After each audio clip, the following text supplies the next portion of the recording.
The night the alien princess crashed onto Earth began like any ordinary evening. Across the crowded streets of New York City, people stared upward as a burning object ripped through the clouds. Like a second sun, news channels called it a meteor. At first, but the object moved with terrifying precision, weaving between skyscrapers before disappearing beyond the Atlantic coast. Military satellites tracked the impact site within seconds. Fighter jets screamed across the night sky while governments around the world activated emergency defense systems. Humanity had spent centuries imagining first contact with alien life, but nobody expected it to arrive in flames. Deep inside the smoking crater lay a shattered silver spacecraft unlike anything ever built on Earth. The metal looked alive, shifting and glowing beneath the moonlight. Soldiers surrounded the wreckage cautiously, weapons raised, expecting monsters or invaders. Instead, they found a young woman unconscious among the burning debris. Her pale white armor was cracked, glowing blue blood stained the ground beneath. Her and a strange crystal crown rested beside her, even injured. She radiated an almost supernatural presence. Her eyes opened for only a moment before she collapsed again, whispering words no human could understand. Within hours, world leaders learned the truth through decoded signals from the damaged ship. The girl was Princess Lyra Vale, heir to the Celestari Empire, one of the oldest civilizations in the galaxy. Her ship had been attacked while fleeing from an interstellar rebellion known as the Void Dominion. The rebels were hunting her because she possessed a biological key, capable of controlling an ancient superweapon buried somewhere in deep space. If captured, entire star systems could be erased in seconds. Lyra had escaped across galaxies seeking refuge, but Earth had never been part of her plan. Some scientists believed helping her could bring humanity unimaginable technology, cures for diseases, limitless energy, faster than light travel, but others saw only danger. Governments feared Earth would become a battlefield if the rebels followed her here. Military generals demanded immediate containment. Television networks fueled global panic, broadcasting theories that the princess was secretly planning an invasion. Riots erupted in several cities. Religious groups declared her a false goddess. Meanwhile, hidden beneath an underground military base, Lyra finally awoke surrounded by armed soldiers pointing rifles directly at her heart. She spoke through a translator device built into her suit. Her first words shocked everyone in the room. "I did not come to conquer your world," she said softly. "I came because your planet is about to die." The room fell silent. Then the alarms began to scream. Massive unidentified ships appeared beyond Earth's atmosphere only 12 hours after Lyra's arrival. Telescopes across the world captured horrifying images of dark metallic fleets eclipsing the stars. The Void Dominion had found her. Their vessels were enormous cities floating in space, covered in weapons capable of vaporizing continents. Panic spread faster than any disease in human history. Stock markets collapsed overnight. Governments declared martial law. Millions tried to flee major cities even though there was nowhere safe to go. Princess Lyra begged Earth's leaders not to attack first. She explained that the Dominion only wanted her alive. If humanity surrendered her peacefully, the fleet might leave without destroying the planet. But pride and fear poisoned every negotiation. Humanity had spent thousands of years fighting wars against itself. The idea of surrendering to alien invaders felt worse than extinction. Nations that had once hated each other suddenly united under one purpose: resistance. General Marcus Hale, commander of Earth Defense Command, became the face of humanity's defiance. Standing before cameras inside a fortified bunker, he delivered a speech watched by billions. "We may be weaker," he declared, "but this planet belongs to humanity. We will not kneel before creatures from the stars." The speech ignited hope and sealed Earth's fate. When the first missiles launched toward the alien fleet, Lyra closed her eyes in despair. Human weapons exploded harmlessly against invisible energy shields. Seconds later, beams of crimson light rained from orbit. Entire oceans boiled. Satellites vanished. Cities burned beneath clouds of fire. Humanity realized too late that they were fighting a civilization thousands of years more advanced. Yet something unexpected happened during the chaos. Princess Lyra joined the battle. Using technology hidden within her damaged ship, she activated ancient defense drones buried beneath Earth's crust, machines left behind long ago by unknown cosmic travelers. Gigantic silver constructs rose from underground chambers beneath deserts, mountains, and oceans. They attacked the Dominion fleet with devastating force. For the first time, the alien invaders actually retreated. Humanity celebrated her as a savior, but General Hale did not trust her, because if those machines had already existed beneath Earth, who had placed them there? And why did they respond only to the princess? As the war escalated, strange discoveries began surfacing across the planet.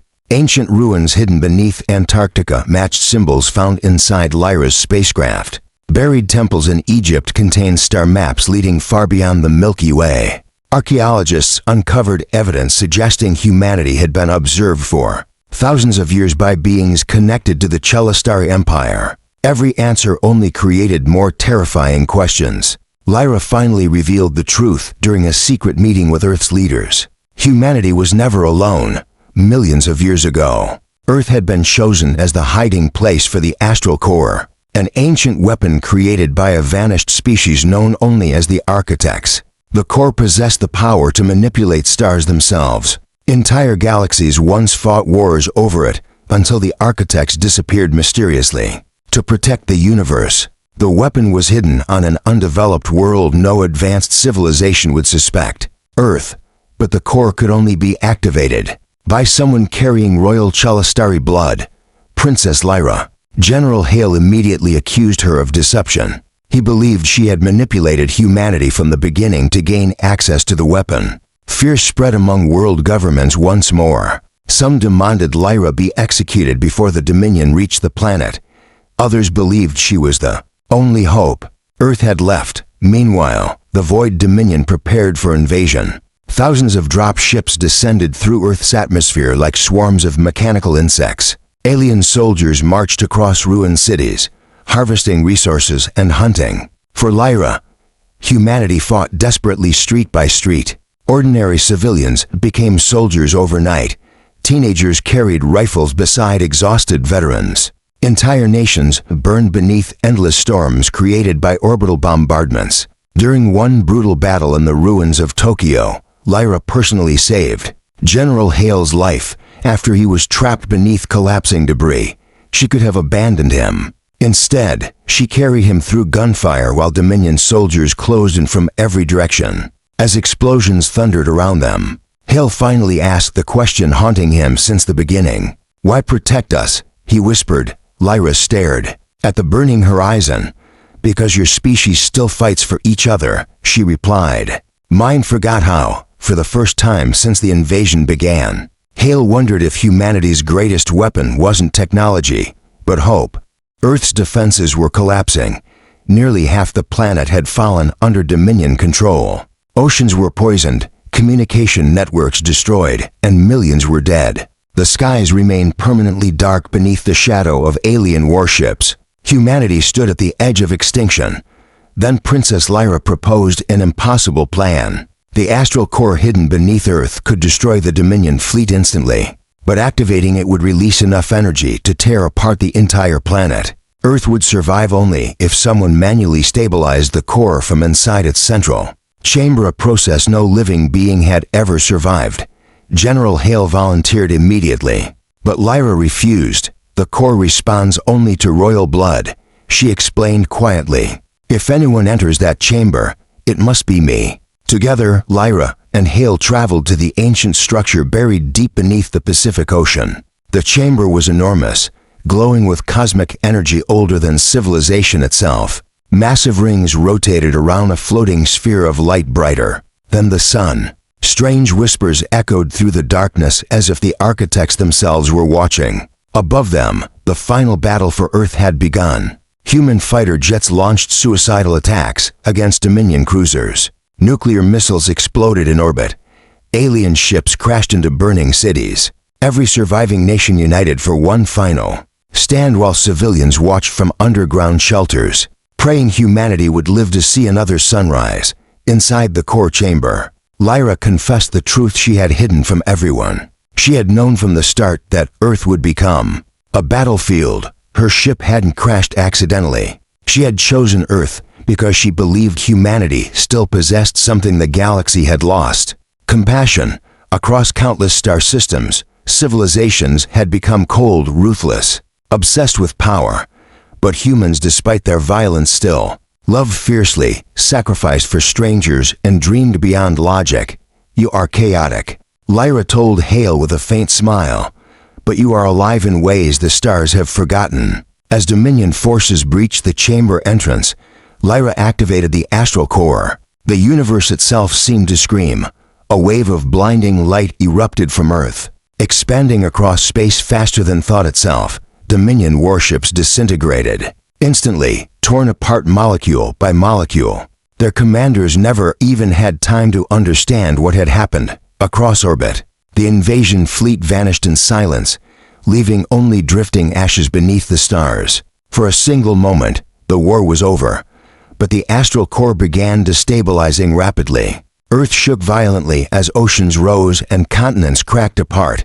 Inside the chamber, Lyra struggled to contain the collapsing energy field consuming her body. Cracks of blue light spread across her skin while the core fed on her life force. General Hale refused to abandon her. Together they fought to stabilize the machine while the chamber collapsed around them. In the end, Lyra made the final decision alone. She sealed Hale outside the chamber and smiled at him through the closing energy barrier. "You taught me something beautiful, General," she whispered. "That even fragile worlds can change the universe." Then the chamber exploded with white light. Hours later, the storms ended. Earth survived. The Dominion was gone. And Princess Lyra Vale had vanished forever. Years passed. Humanity slowly rebuilt civilization from the ashes of war. Nations united under a single planetary alliance to prepare for whatever existed beyond the stars. Alien technology recovered from the battlefield transformed medicine, science, and space travel forever. Humanity was no longer alone in the universe and no longer afraid of it. Yet every year, on the anniversary of the invasion, people across Earth looked toward the night sky searching for a silver light among the stars, because some still believe the alien princess survived, watching quietly from somewhere beyond the galaxy she saved, waiting for humanity to finally join her among the stars.